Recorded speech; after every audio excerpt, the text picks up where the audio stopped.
నమస్కారం బీఆర్కే భక్తి ప్రేక్షకులందరికీ స్వాగతం. నేను మానస. ఈరోజు మనతో పాటు ఉన్నారు ప్రముఖ ఆధ్యాత్మికవేత్త, ప్రముఖ శివరుద్ర సాధువు గురుగారు ఉన్నారు. గురుగారిని అడిగి మనకున్న సందేహాలను నివృత్తి చేసుకుందాం. నమస్కారం గురుగారు. నమస్కారం అమ్మా. గురుగారు, ప్రజెంట్ ఉన్న సిచ్యువేషన్లో ఎక్కడ సోషల్ మీడియాలో ఎక్కడ చూసినా కూడా అఘోరి అనే టాపికే వినిపిస్తుంది. ఆ అఘోరి ఒక అమ్మాయిని తీసుకెళ్ళింది, దాని మీద మీ అభిప్రాయం ఏంటి? అఘోరి అంటే ఘోరం చేయని వాళ్ళని అఘోరి అంటారు కదా. ఇప్పుడు ఈ ఈ అమ్మాయిని తీసుకెళ్లే దాని మీద మీ అభిప్రాయం ఏంటి? అంటే అఘోరా అంటే, మరియు మీరు అన్నట్టుగా అఘోరాకి ఆ పేరు ఎలా వచ్చింది? ఇప్పుడు అలంకరణ వేసుకుంటారు, దుస్తులంతా, శరీరం మొత్తం. మీరున్నారు, నిండుగా చీర కట్టుకున్నారు కదా, మీకు శరీరం లోపలికి కొంచెం తొంగి మనసును చూస్తే కుళ్ళు, కుతంత్రం, ఆనందం, భయం, అప్పులు, టెన్షన్స్, ఇంకెన్నెన్నో ఉంటాయి. కష్టం, నష్టం, ఇష్టం అన్నీ ఉంటాయి కదా.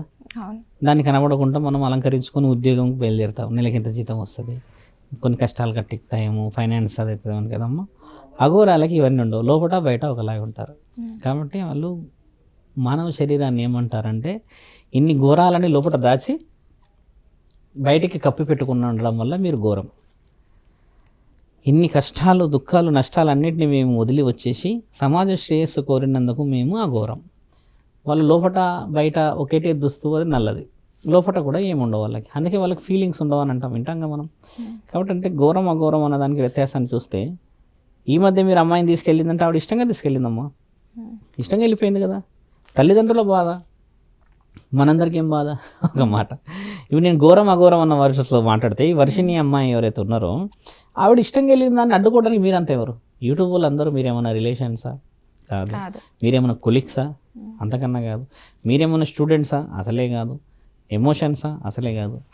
అంటే యూట్యూబ్ వాళ్ళందరం మనం ఎందుకు అడ్డుకోవాలంటే, ఇప్పుడు ఈ 4 కాని వాళ్ళమే 5 వాళ్ళం, మనందరం సనాతన ధర్మం. కాబట్టి ఎక్కడ ఆడబిడ్డకి ఇబ్బంది అయినా రెస్పాండ్ అయ్యే అవకాశం ఛానల్ వాళ్ళకైనా, నాకైనా, ఇంకెవరికైనా ఉన్నది. ఎల్లూరి శ్రీనివాసు ఏదైతే విషయ వివరణ తిరుగుతూ, ఏదైతే విషయ వివరణ సనాతన ధర్మం గురించి నేను కొన్ని బలమైన పనులు చేయాలని, నేను లోక కళ్యాణం చేయాలని తిరుగుతున్నాడు. ఇప్పటివరకైతే లోక కళ్యాణం ఎక్కడేం జరగలేదు నాకు తెలిసి. గొడవలు పడుతున్నాడు, కొంతమంది మాటలు వదిలేశారంటున్నారు. ఈ మధ్య ట్రెండ్ ఏమైందంటే, ఆయన గారు ఎవరితోనో కొన్ని కామానికి సంబంధించిన ప్రక్రియలు చేస్తూ కనబడ్డాడని ఆ వీడియో వచ్చిందన్నారు. ఇందులో వాస్తవం లేదని ఆయన కూడా మొత్తుకుంటున్నాడు. అసలు అది నిజం కాదు, నేను అలా ఎలా చేస్తాను అని కొంచెం వ్యక్తపరిచిన సందర్భాలు ఉన్నాయి. ఆయన గారు అసలైన ప్రొటెక్టివ్ డిస్కషన్ అనేది ఇప్పుడే మొదలైంది. ఎన్ని రోజులు ఒక్కడు ఉండే కదా, ఎవరు అడిగినా ఎవరు అడగకపోయినా ఏదో జరిగేది. ఇప్పుడు జరిగిన విషయం వల్ల ఇప్పుడు 2 ఉన్నారు. ఈ అమ్మాయి పరిపూర్ణంగా స్త్రీ అయిపోయింది. కాబట్టి ఇప్పుడు రక్షణ కొంచెం చాలా అవసరం కదా తల్లి. అది నేను అగైనిస్ట్.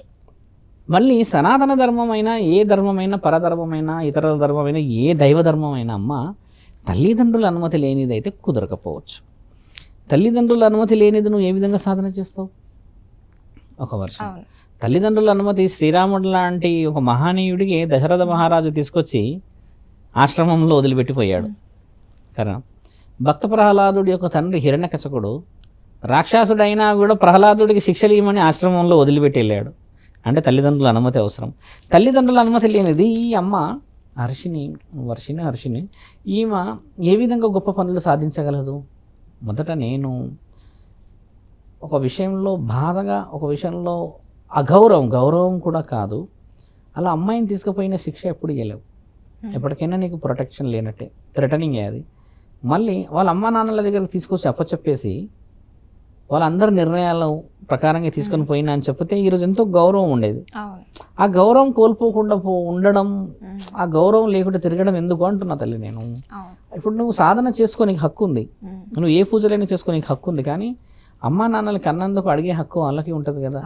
దానికి సమాధానం లేకుండా ఆమె వచ్చేసింది నేను తీసుకుపోతానంటే ఇది ఎక్కడి దాష్టికం? అసలు అర్థం చేసుకోండి మీరు.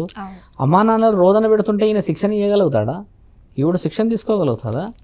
తల్లే లేని నా తండ్రి పరమాత్ముడు తల్లిదండ్రుల బాధ గురించి అందరినీ మన దగ్గరికి చేరిస్తే ఆయన ఒప్పుకుంటాడా?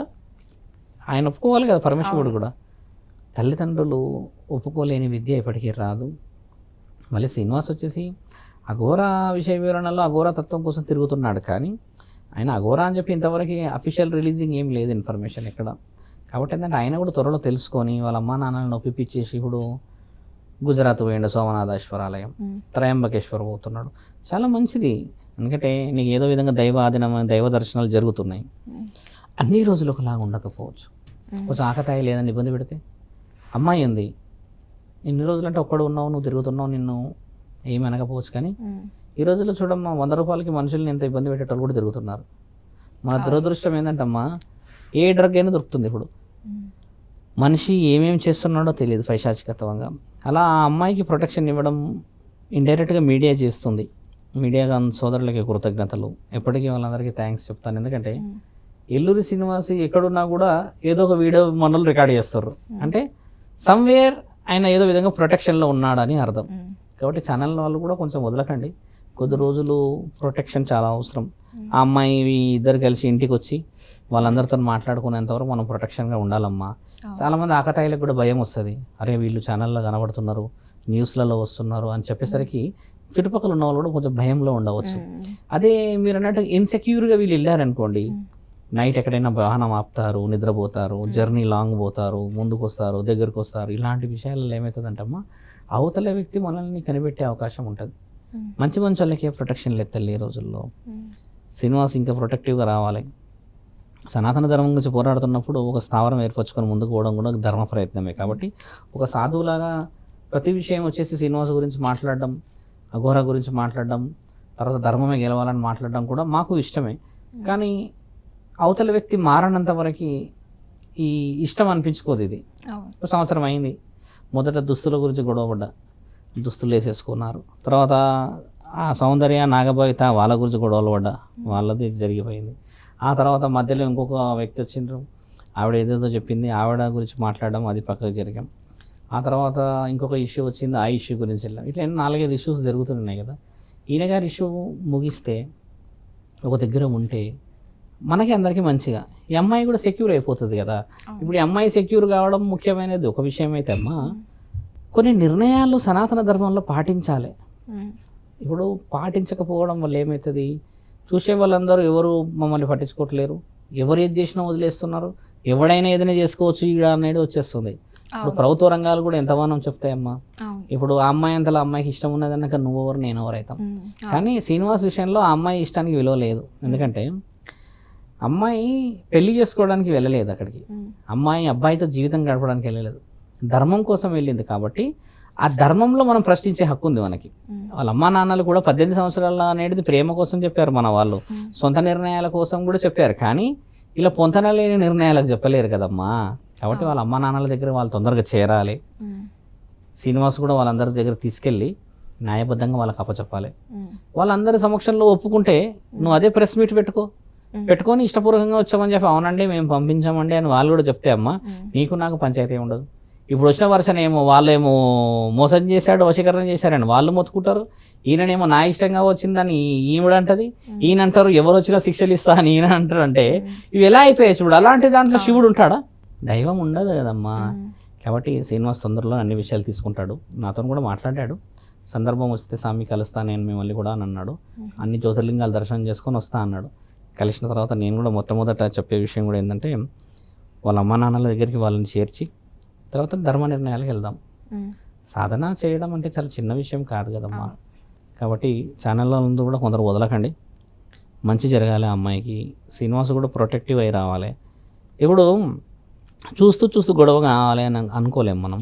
కానీ శ్రీనివాస్ చేసే పనులందరికీ ఏడ గొడవ అవుతుందని పెద్ద పంచాయతీ లాగుతుంది. ఇప్పుడు ఎవరు ఎక్కడ అటాక్ చేస్తారా అనేది ఒక వర్షను, ఇప్పుడు వీళ్ళ అమ్మా నాన్నలు ఏం పాపం బాధపడతారు ఇదొక వర్షను.